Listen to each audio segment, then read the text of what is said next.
umutware wawe ntago ari intungane, umugore wawe ntago ari intungane, umukunzi wawe ntago ari intungane.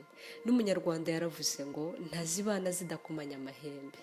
Nyuma yo kuba turi abantu, nyuma yo kuba dukundana, tugira n'amarangamutima. Igihe cyose uzajya ugirana ikibazo n'umukunzi wawe, ntukajya ugira ngo birarangiye cyangwa byacitse, ahubwo ujye wumva ko ari ikintu cyabayeho ariko kiri burangire, kandi nawe urabizi. Ntukajya utindana uburakari rero. Niba mugiranye ikibazo muri mu rugo, ndi kuvuga bashakanye, ntukajye wemera ko icyo kibazo buri umwe akijyana aho agiye. Mujye mwicara mukiganireho, mugicoce, mukibonere igisubizo. Ntukajye utegereza ko mugenzi wawe ari we utangira gusaba ko mwicara mukaganira. Iyo habaye ikibazo hagati y'abantu babiri, hagati y'abashakanye cyangwa se n'abandi bantu bose, icyo kibazo buri umwe wese aba agifite mu ruhare. N'igisubizo cyacyo rero buri umwe wese aba agomba kubigiramo uruhare. Ujye wicaza umukunzi wawe umubwira uti byagenze gute.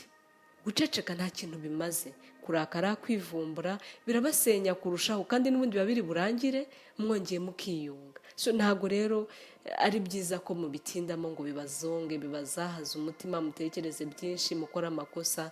Oya, mujye muhita mwicara, mushaka umwanya, muganire ikintu nyirizina gikemura impaka, ikintu kigarura ibyiyumviro byiza hagati y'abantu babiri bakundana. Ni ibiganiro. Niba rero ari mu gitondo icyo kibazo kibayeho kandi mufite kujya mu kazi, kujya gushaka ubuzima, uramenye ntuzahamagara umukunzi wawe kuri telefone ngo umwibutse bya bibazo mwagiranye cyangwa ngo umwohereze mesaje. Ntabwo ari ngombwa ko ibibazo byo mu nzu, ntabwo ari ngombwa ko ibibazo byo mu rugo bisohoka bikajya aho dukorera, mu nshuti zacu. Oya, ntabwo ari ngombwa cyane, keretse iyo byananiranye. Ntabwo ari buri byose, ntabwo ari buri kimwe cyose kigomba kugenda. Ujye wihangana, umutegereze agaruke mu rugo, mwongere musubukure mu biganireho. Birababaje cyane kubona umukunzi wawe, kubona umufasha wawe, umugore wawe cyangwa se umutware wawe, umugabo wawe ari mu kazi arimo arira. Abantu bose bamaze se babigenje gute, byagenze gute, ati bimeze gutya na gutya. Rwose si byiza. Mureke twambara ukwihangana, kandi tugire uguca bugufi muri twebwe, tugire n'umutima wo kuganira no kudashakanamo ubutungane. Tujye dushakanamo iteka ubumuntu, kuko turi abantu.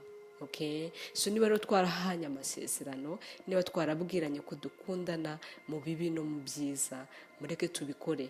Mureke tubikore, two gusenya ingo zacu ku bintu bito bito.